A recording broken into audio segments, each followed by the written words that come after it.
Hello everyone, मैं Arun Kumar Saxena classes के part 2 में आप सभी लोगों का स्वागत करता हूं। वीडियो को स्टार्ट करने से पहले वीडियो को शेयर एवं लाइक करना ना भूलें, साथ ही मेरे यूट्यूब चैनल को सब्सक्राइब करना भी ना भूलें। इस वीडियो में हम प्रकाश के परावर्तन के बारे में और बिंदुओं के बारे में जानेंगे। सबसे पहला बिंदु आता है प्रकाश किरण। प्रकाश किरण किसे कहते हैं?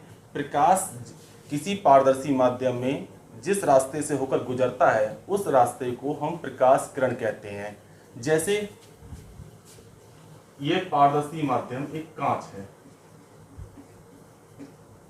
इसमें प्रकाश की एक किरण इस रास्ते से होकर गुजर रही है। इस रास्ते को हम ये जानते हैं प्रकाश सीधी रेखा में गमन करता है। तो प्रकाश जिस रास्ते से होकर गुजरता है उस रास्ते को हम प्रकाश किरण कहते हैं। प्रकाश किरण कहते हैं। इसी प्रकार बहुत सारी किरणें इसी प्रकार पथ पर जाती हैं, तो इस प्रकार की किरणों के समूह को हम प्रकाश पुंज कहते हैं। प्रकाश पुंज कहते हैं। प्रकाश पुंज के प्रकार, अब बात करते हैं प्रकाश पुंज के प्रकार की। प्रकाश पुंज 3 प्रकार के होते हैं। नंबर 1 अभिसारी प्रकाश पुंज, नंबर 2 अपसारी प्रकाश पुंज, नंबर 3 समांतर प्रकाश पुंज। अब बात सबसे पहले आते हैं अभिसारी प्रकाश पुंज पर। जब प्रकाश की बहुत सारी किरणें एक बिंदु पर आकर एकत्रित हो जाती हैं, इकट्ठी हो जाती हैं, इस प्रकार के पुंज को हम अभिसारी प्रकाश पुंज कहते हैं। ये सारी किरणें एक बिंदु O पर इकट्ठी हो रही हैं, इस प्रकार की किरणों को हम क्या कहेंगे? अभिसारी प्रकाश पुंज। अब दूसरे टॉपिक पर आते हैं अपसारी प्रकाश पुंज। अपसारी प्रकाश पुंज किसे कहते हैं? जब प्रकाश की समस्त किरणें किसी बिंदु से निकलती हुई प्रतीत होती हैं। मान के चलते हैं ये O बिंदु है, O बिंदु से एक किरण ये निकली, एक किरण ये निकली और एक किरण नीचे की तरफ। इस प्रकार बहुत सारी किरणें इस बिंदु से निकल रही हैं। इस प्रकार के पुंज को हम अपसारी प्रकाश पुंज कहते हैं। अब तीसरी बात करते हैं, तीसरे पॉइंट पर आते हैं, समांतर प्रकाश पुंज किसे कहते हैं? समांतर प्रकाश पुंज जब प्रकाश की समस्त किरणें एक दूसरे के समांतर हो जाती हैं, एक दूसरे के समांतर हो जाती हैं, तो इस प्रकार के पुंज को हम समांतर प्रकाश पुंज कहते हैं। प्रकाश का परावर्तन किसे कहते हैं? जब प्रकाश किसी चिकनी या पॉलिशदार सतह से टकराकर वापस उसी माध्यम में लौट आता है, तब इस घटना को प्रकाश का परावर्तन कहते हैं। अब इसको थोड़ा सा डायग्राम के माध्यम से समझते हैं। M' एक परावर्तक और चिकना पॉलिशदार सतह है जिस पर प्रकाश की एक किरण AB आ रही है। इससे परावर्तक पृष्ठ से टकराने के बाद ये BC दिशा में चली जाती है। तो आने वाली किरण को हम आपतित किरण कहते हैं, यानी कि AB एक आपतित किरण होगी और जाने वाली किरण को हम परावर्तित किरण कहते हैं। AB आपतित किरण और BC परावर्तित किरण हो गई। अगर हम और जिस बिंदु पर आकर ये परावर्तक पृष्ठ के जिस बिंदु पर अगर आपतित किरण टकराती है उस बिंदु को हम आपतन बिंदु कहते हैं। ये वाला पॉइंट हमारा आपतन बिंदु कहलाएगा। आपतन बिंदु। आपतन बिंदु पर एक लंबवत रेखा खींची जाती है जिसका नाम BN है। ये आपकी अवलंब कहलाती है। अवलंब कहलाती है। आपतित किरण और अवलंब के बीच बना कोण, आपतित किरण AB अवलंब BN के बीच बना कोण आपतन कोण कहलाता है I, और अवलंब और परावर्तित कोण के बीच बना कोण परावर्तन कोण कहलाता है, जिसको हम R से लिखते हैं। अब इनके छोटे छोटे बिंदुओं पर प्रकाश डालते हैं। परावर्तक पृष्ठ किसे कहते हैं? जिस पर प्रकाश की किरण आकर टकराती है, टकराकर तुरंत वापस लौट जाती है, ऐसे पृष्ठ को हम परावर्तक पृष्ठ कहते हैं। इस डायग्राम में M' एक परावर्तक पृष्ठ है। आपतित किरण किसे कहते हैं? आपतित किरण जब प्रकाश की कोई किरण किसी पॉलिशदार पृष्ठ से आकर टकराती है उस किरण को हम आपतित किरण कहते हैं। इस डायग्राम में AB एक आपतित किरण है।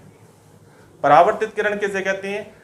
परावर्तक पृष्ठ से टकराने के बाद जो किरण वापस उसी माध्यम में लौट जाती है उसे हम परावर्तित किरण कहते हैं। इस डायग्राम में BC एक परावर्तित किरण है। आपतन बिंदु किसे कहते हैं? आपतन बिंदु वह बिंदु होता है जो आपतित किरण जिस परावर्तक पृष्ठ के जिस पॉइंट से टकराती है उस पॉइंट को हम आपतन बिंदु कहते हैं। यहाँ पर बी एक आपतन बिंदु है। अवलंब किसे कहते हैं? आपतन बिंदु और परावर्तक पृष्ठ के बीच में जो 90 डिग्री का एंगल बनाती हुई रेखा होती है उस रेखा को हम अवलंब कहते हैं। यहाँ पर बी एन एक अवलंब है। आपतन कोण किसे कहते हैं? आपतन कोण आपतित किरण और अवलंब के बीच बने कोण को हम आपतन कोण कहते हैं। यहाँ पर ए बी एन आपतन कोण है, इसको आई से लिखते हैं, और सी बी एन परावर्तन कोण है जो अवलंब और परावर्तित किरण के माध्यम से बना हुआ कोण है। अब बात करते हैं परावर्तन के नियम की। परावर्तन के नियम किन कंडीशनों पर लागू होते हैं? परावर्तन के नियम दो नियम है। पहला नियम है आपतित किरण ए बी यानी कि परावर्तित किरण यानी बी सी, अवलंब बी एन और आपतन बिंदु तीनों एक ही तल पर होने चाहिए। दूसरा नियम आता है आपका कि आपतन कोण का मान, यानी आपतन कोण यहाँ पर है ए बी एन, अगर हम शॉर्ट में बात करें तो कोण आई आपतन कोण है, और परावर्तन कोण की बात करें तो कोण आर परावर्तन कोण है। आपतन कोण का मान सदैव परावर्तन कोण के बराबर होना चाहिए। करते हैं प्रकाश के परावर्तन कितने प्रकार के होते हैं? प्रकाश के परावर्तन को हम परावर्तक पृष्ठों की दृष्टि से अगर देखें तो दो प्रकार के होते हैं। नंबर एक नियमित परावर्तन, नंबर दो अनियमित परावर्तन। नियमित परावर्तन किसे कहते हैं? नियमित परावर्तन वह परावर्तन जब प्रकाश किसी समतल पृष्ठ पर, प्रकाश की किरणें जब किसी समतल पृष्ठ पर टकराती हैं, परावर्तन के पश्चात एक दूसरे के समांतर हो जाती हैं, इस प्रकार के परावर्तन को हम नियमित परावर्तन कहते हैं। अब इसको डायग्राम से समझते हैं थोड़ा सा। ये एक चिकना पृष्ठ है और इस चिकने पृष्ठ पर ये प्रकाश की किरणें आ रही हैं। इस पृष्ठ से टकराने के बाद इनका परावर्तन, चिकने पृष्ठ से टकराने के बाद इन किरणों का परावर्तन शुरू हो जाता है। ये परावर्तित होकर उसी माध्यम में चली गई, ये परावर्तित होकर दूसरी किरण भी उसी माध्यम में चली गई, तीसरी किरण भी टकराकर उसी माध्यम में चली गई। इस प्रकार जो परावर्तन हुआ और परावर्तन के बाद ये तीन किरणें जो हमको दिखाई दे रही हैं, इन तीनों किरणों आपस में एक दूसरे के कैसे हो गई? समांतर हो गई। इस प्रकार का परावर्तन हमारा क्या कहलाता है? नियमित परावर्तन। नियमित परावर्तन। अब बात करते हैं अनियमित परावर्तन की। अनियमित परावर्तन क्या होता है? जब प्रकाश की किरणें, उसमें था हमारा चिकना पृष्ठ, इसमें क्या लेंगे हम पृष्ठ को? खुरदरा।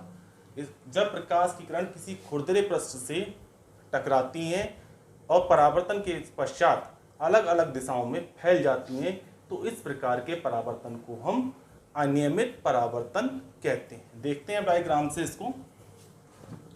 ये एक खुरदरा पृष्ठ है, यहाँ से प्रकाश की किरणें इस पृष्ठ पर लगातार पड़ रही हैं।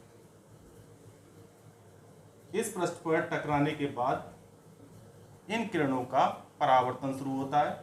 परावर्तित होकर इन किरणों की दिशाओं पर अगर हम ध्यान दें तो अलग अलग दिशाएं रहती हैं।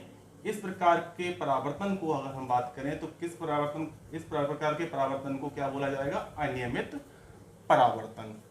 यानी कि नियमित परावर्तन वह होता है जब प्रकाश का परावर्तन किसी पॉलिश युक्त चिकने पृष्ठ से होता है, तो प्रकाश किरणें परावर्तन के पश्चात एक दूसरे के समांतर होती हैं। इस प्रकार के परावर्तन को हम क्या कहते हैं? नियमित परावर्तन। अनियमित परावर्तन की बात करते हैं जब प्रकाश का परावर्तन किसी खुरदरे, यहाँ पर क्या पृष्ठ आ रहा है? खुरदरे। इसमें क्या था?